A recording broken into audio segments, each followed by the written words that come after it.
Bienvenue dans le supplément, le bonus du Récap Info, cette semaine avec deux invités pour évoquer le PLUI, le plan local d'urbanisme intercommunal, porté par la métropole. Yannick Olivier, le vice-président de la métro en charge de l'aménagement du territoire, est avec nous. Jean-Pierre Chambon, responsable du pôle urbanisme du CAUE, le conseil de l'architecture du département de l'Isère, est avec nous pour en parler. On évoque des questions comme la nécessaire économie de foncier, par exemple, pour reconstruire la ville sur la ville. On pourrait aussi évoquer un des autres objectifs de ce PLUI, qui est le fait de reconstruire des pôles de centralité. On pense évidemment à Grenoble et Chirol, on pense à Saint-Égrève-Fontaine, et peut-être aussi demain Visil. Alors, c'est l'intérêt de faire un PLUI. C'est, au fond, si ce PLUI, comme il a été dit initialement, devait être l'addition de l'ensemble des documents d'urbanisme de chaque commune, chaque maire, lorsqu'il est élu, et surtout lorsqu'il est nouvellement élu, il n'a qu'une ambition, c'est de créer son centre-bourg, sa polarité, qui d'amener son boucher, son épicerie, etc., de telle façon... C'est pas mal, ça. Oui. Il n'y a pas ça à Saint-Martin-de-Vinou ? Si, bien sûr. Ah bon.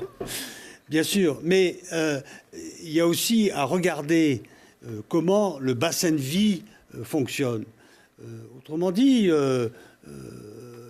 comment les gens du sud grenoblois, est-ce que, par exemple, chez Silienne, où on va faire sa course? Est-ce que c'est à Vif? Est-ce que c'est à Vars? Est-ce que c'est à Visil?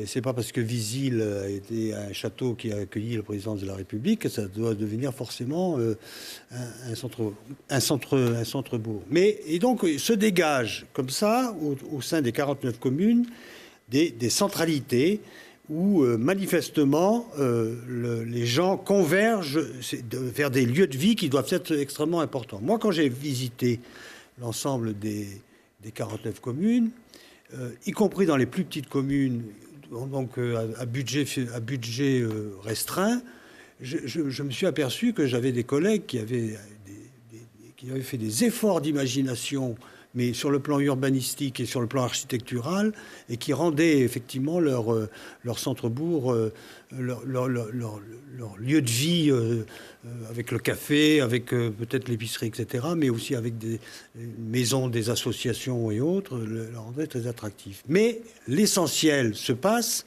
dans une polarité, et l'intérêt du PLUI, c'est d'avoir établi des cartes sur les polarités. Visil est un pôle, est une des polarités essentielles.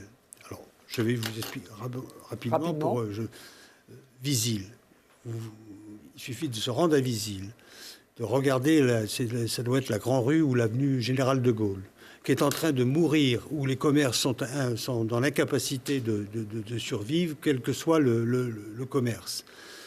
Il y a manifestement une volonté en l'état actuel de la part des élus à prendre le taureau par les cornes et à redynamiser et à reconstruire cette fois-ci la ville sur la ville. Bon. Mais ils ne peuvent le faire. Ils ne peuvent le faire élégamment et financièrement sainement que s'ils sont aidés par une force commune, une solidarité commune de l'ensemble des 49 communes. C'est ce qui est en train de se passer sur Visil avec un certain nombre d'études qui se font. Il faut dire que ce PLUI, comme tous les PLU, mais ce PLU intercommunal, c'est un véritable outil d'aménagement du territoire. Et on le voit ici sur ces centralités, ces pôles de vie, ce qui induit aussi l'organisation des déplacements, par exemple. Tout à fait. C'est-à-dire que, comme l'a très bien dit M. Olivier, il faut absolument se dire que, à travers tous ces enjeux, ce PADD et ces déclinaisons, ce qu'il faut mettre en place, c'est des vraies solidarités. Une commune, moyenne ou petite, aujourd'hui, elles sont souvent touchées par des phénomènes de dévitalisation.